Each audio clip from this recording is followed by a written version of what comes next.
Good morning, afternoon, and evening to participants from across the world. I'm Jingyun RSP from Milan, China. Today, I'm going to talk about SRHR youth leadership in uncertain COVID-19, examples from China and the world. As a youth leader, I'm always thinking about what kind of future we youth want to build and live in. Imagine a world where borders are closed and people hate each other due to lack of communication and cooperation. Imagine a world where gender inequality and social injustice expand instead of narrowing down. Do you want to live in such a world? I believe we all will say no, right? In COVID-19, we human beings face more new challenges, including drastic climate change, vaccine inequality. We are still on the journey of achieving ICPD unfinished business.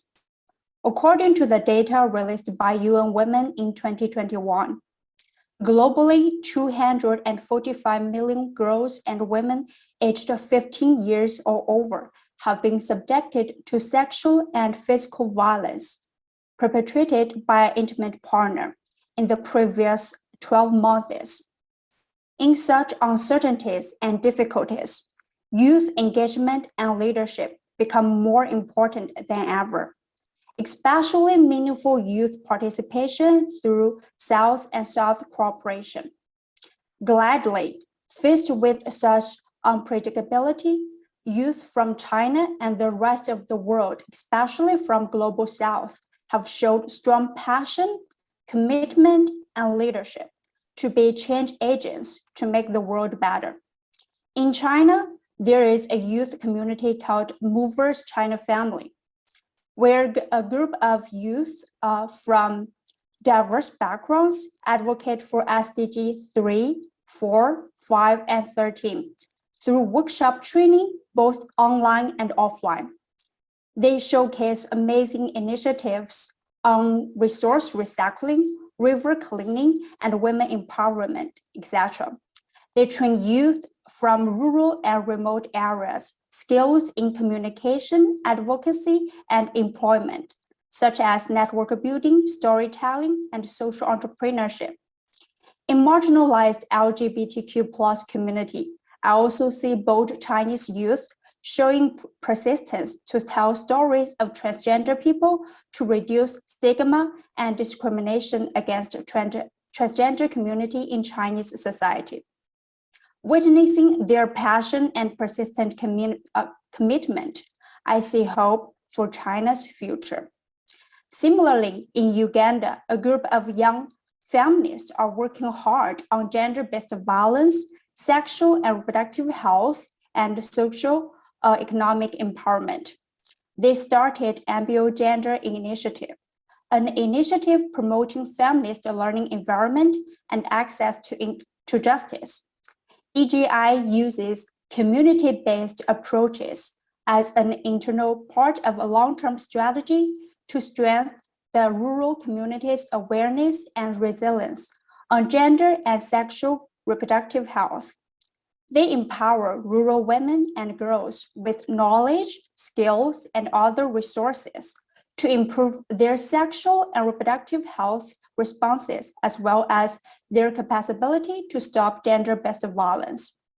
Their projects ranges from village gender team, sisterhood circle under the Rising from Ash project, cottage and business skill, training for VSLAS, and teachers for gender changes.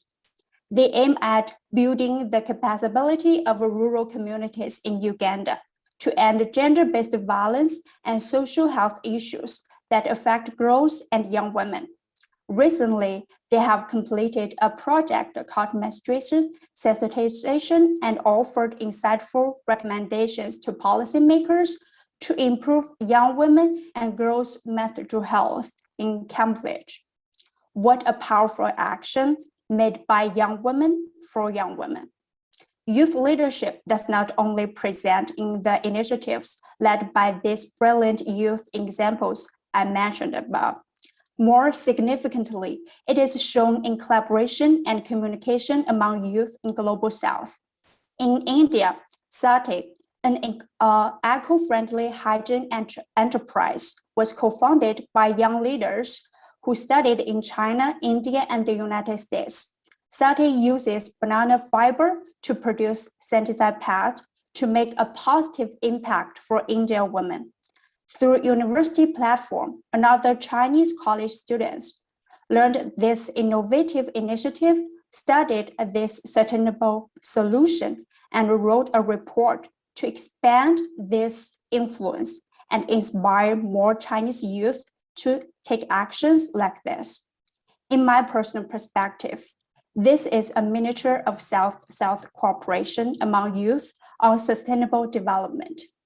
Another more active example can be found in Stories to Action. In the founding process of Stories to Action during COVID-19, it broke the boundaries and divides between Global North and Global South. It has a global team with motivated members hailing from China, Netherlands, Norway, Spain, India, Rwanda, Kenya, and Uganda.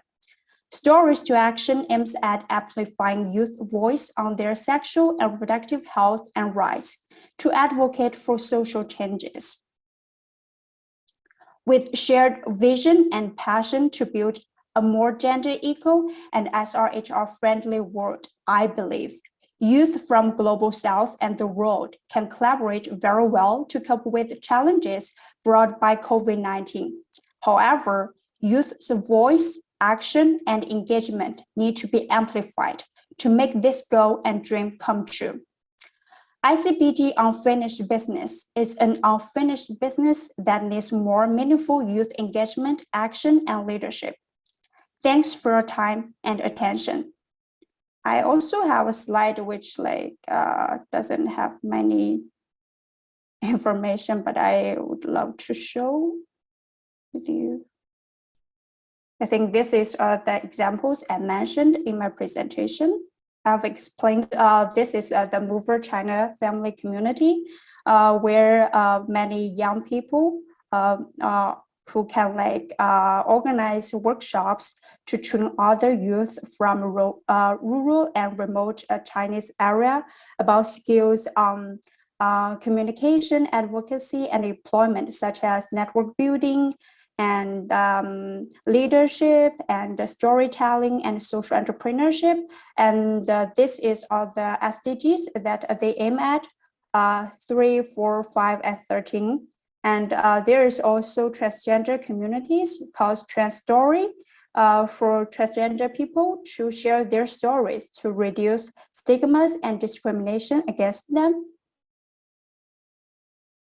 And this one, I think you guys can use this website link to Google it. It's an initiative in Uganda organized by a group of young feminists who use community-based approaches to fight against gender-based violence and also to promote a feminist learning environment and access to justice.